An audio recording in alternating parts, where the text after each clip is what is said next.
In the last video, I explained why the fibromyalgia nervous system stays on high alert and what makes it feel unsafe in the first place. I'll link to that video at the end.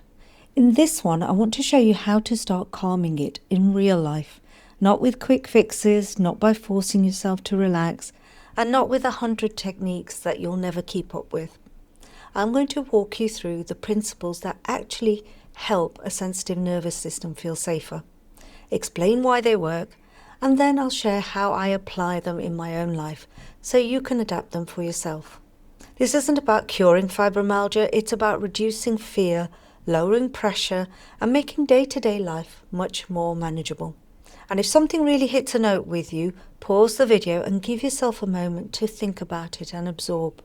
A nervous system can't calm down while it feels unsafe. Many of us have been coping for years, pushing through, people-pleasing, over-functioning and ignoring our limits. But every time we do that, we send the same message to our body. You're not allowed to stop. It isn't safe to rest. So this first step is very simple and very challenging. Make rest and self-protection part of our normal day, not something we only do when we're already crashing. So take frequent rest breaks as part of your day-to-day routine, and that is a non-negotiable. Say no or not yet without over-explaining. Create emotional and physical boundaries. Put your needs on the list and treat them as important. Now that might have sounded like a lot, and I'm sure some people's brains exploded when I said that. I understand the discomfort here, I really do. I went through it. For me, one of the biggest shifts came when I finally set a boundary in a difficult relationship where I was absorbing constant emotional pressure. My trauma therapist helped me do it and helped me deal with the guilt that came afterwards. It was difficult, but it was also the moment my nervous system finally got the message, I'm allowed to be protected.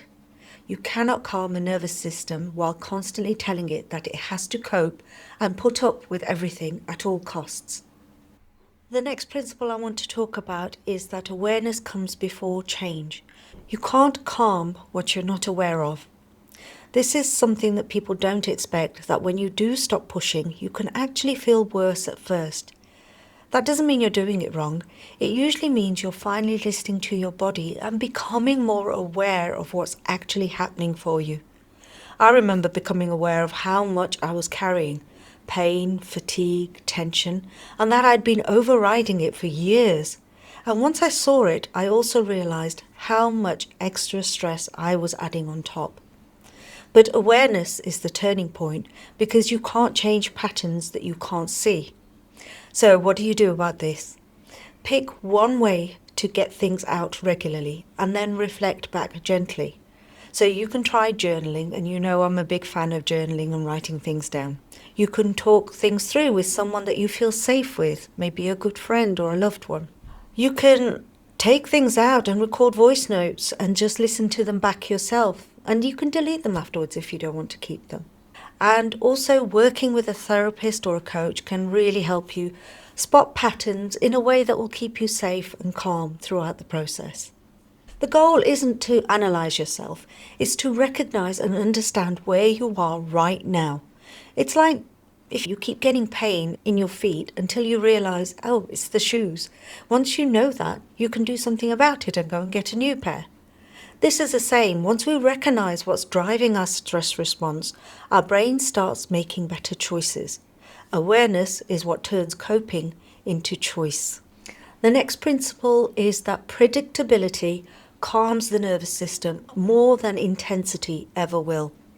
A sensitive nervous system relaxes when it knows what's coming next. That's why routines help, not because they make you productive, because they signal safety. So how do we do that? Create a simple, repeatable rhythm, especially in the morning, and add little pause points throughout the day. For example, a set time for a tea break, a short lie down or a feet up break, a regular stretch break, or have a calm wind down routine at night. These predictable pauses do two things at once. They're a rest break and your body knows it's coming, which reduces the stress. For me, my morning routine is very simple. Warm water, gentle stretching, a short walk, sitting with my husband and having a cup of tea. Nothing dramatic, but it's familiar, and familiarity reads as safe. In the evening, I usually eat around 6 p.m. and relax with some TV or some play afterwards. I have 2 coffees during the day, morning and afternoon. And this routine keeps me balanced and energized throughout the day. And it stays the same day to day as far as I can. Your routine doesn't need to look like mine. It just needs to be gentle, consistent, and realistic. And this will help your body feel calmer and safer. It knows what to expect. Now, the next principle is constant decision making keeps the nervous system on edge, and planning reduces the load. This is the practical tool that supports predictability that we looked in the last section. When your life has structure, your body gets a safety signal. And when you plan ahead, you cut down the constant, well, what's happening now? Decisions that drain you. So how can you put this into your life? Well, use a diary. Plan what you can and spread your load out over the weeks and build in recovery times. Now that might look like putting appointments and social plans in early, being realistic about your capacity, spreading events out instead of stacking them, planning recovery time and protecting it, but still keeping some flexibility and reducing last minute pressure. For example, some weeks I can only manage one social thing. If something else comes up, I'll reschedule it or let it go. This isn't avoidance, it's protection. I plan around overstimulating appointments too. Even a hairdresser visit can be a lot. So I keep the rest of the week gentler and allow recovery time. Now I've taken this planning even further by setting a plan for the types of meals we have each day so that none of us are in that decision fatigue of what's for dinner tonight. So it'll be English meals one day and maybe Indian meals another day and a different type of meal the third day. But we have a routine and a pattern for different days of the week. Now, you don't have to go that far, but even starting to plan and spread things out a little bit better means that you don't get overwhelmed in one week. Now, I'll be honest. At first, this can feel restrictive, especially if you're an overdoer by nature, and many of us with fibromyalgia are. But planning isn't about shrinking your life. Henry Ford said, if you keep doing what you've always done, you'll get what you've always got. In order to live well with fibro, change needs to happen. The first step is planning to make your life more manageable so you have more good days over time. And the next principle for keeping yourself and your nervous system safer is that stress responses are normal. Staying stuck in them is what causes trouble. Shocks happen, life happens, and the stress response is the right response in the moment. With fibromyalgia, the key is helping the system calm back down sooner. So say, for example, somebody walks through the door suddenly and I thought I was home alone and I get a little emotional shock. Or you've had a phone call about somebody being seriously unwell and it upsets you and it might even make you panic and overwhelmed with emotion. This is my go-to technique when any strong emotion hits like that, which can stress me. So I put my hand over my heart and I name the feeling. So that could be, this is shock, this is fear, this is anger, I'm upset. And then I take a deep breath in and a longer breath out. And then move gently around the room, or just stretch your arms and just walk around, stamp around if you need to get rid of any adrenaline that discharged into your system when that shock came up for you. And that reassures your nervous system. And then the final step of that is to say, I'm safe right now, I can handle this. So the 4 steps were there: name the feeling, deep breath in, longer breath out, move around to get rid of any adrenaline that's built up, and reassure yourself that you're safe right now and that you can handle whatever's coming. This works for me because the nervous system feels acknowledged and the body gets a clear signal that the danger is over. The last time this happened to me, I was going through the grief process. Every time that the grief flooded in, I acknowledged my feelings and calmed my system. That meant I could be there when it really mattered and grieve without crashing. The next principle for keeping your nervous system calm is sometimes the body needs to be shown safety before the mind believes it. So this is where you can actually use gentle physical tools to calm down your nervous system. So things like warmth, covering yourself with a blanket, gentle stretching to help shift some of those stress hormones, slow, deep breathing, breathing out longer than you breathe in. And you know I'm a big fan of 4-7-8 breathing, and it really works. You can try meditation, and in everyday life terms, that just means sitting with your eyes closed, focusing on your breath. It doesn't mean that you have to chant something or sit cross-legged on the floor. Now, breathing out longer is what your body naturally does when it relaxes, like giving a big sigh. When you do it deliberately, the nervous system starts to follow. I'll link my meditation video in the description below if you want some extra support with the meditation part. So the next principle is that joy isn't indulgent, it is regulation. When we're in survival mode, enjoyment disappears, and that keeps the nervous system locked in threat. So how do you bring this into your life? Well, bring back small, safe moments of enjoyment daily. Different ways that I do this are through creativity, and you can try art, colouring books, photography, doodling, anything that you like and are interested in. Then there's music, slow and calm music at some times, upbeat and cheerful music at other times. Playing a game, that can be something on your phone. I like to play solitaire. Board games, card games, video games, whatever you're into, but not feeling guilty about it, just feeling like you're enjoying yourself. You can do hobbies like a jigsaw, knitting, fishing, whatever works for you. Another way you can play is getting together with someone and making a connection with someone that you trust, maybe going out for a coffee. And then any other activities that are playful and absorbing. I find playing with children is really good for this.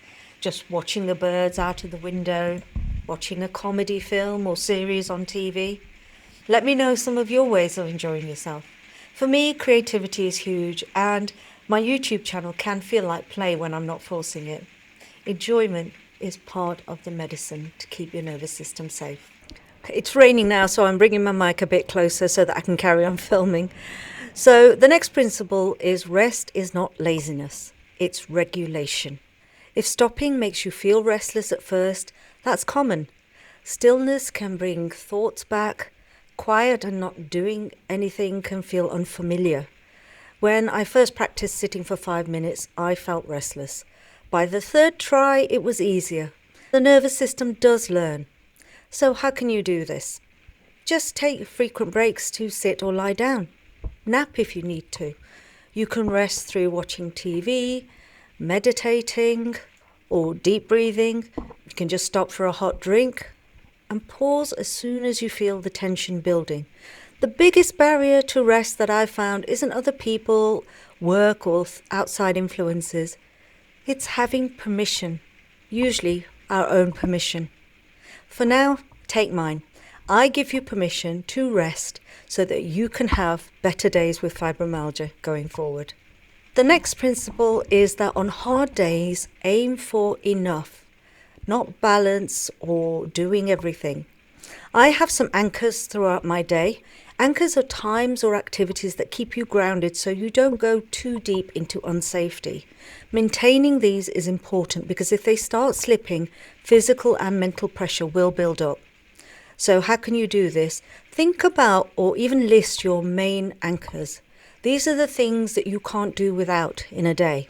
Start with 3 basic items and build on them. So for example, my anchors are simple.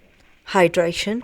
So these mugs sometimes have coffee, sometimes they have warm water in them, and I keep one with me at all times.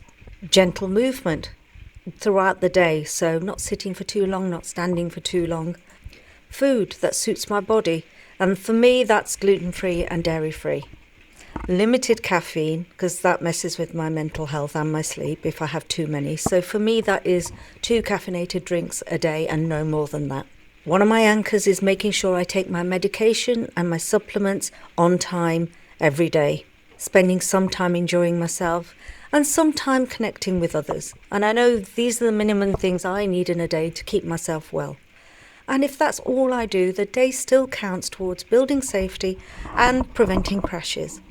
Now, If you're struggling to maintain these basics, some things that you can do are get support. So maybe ask someone around you to get you some water.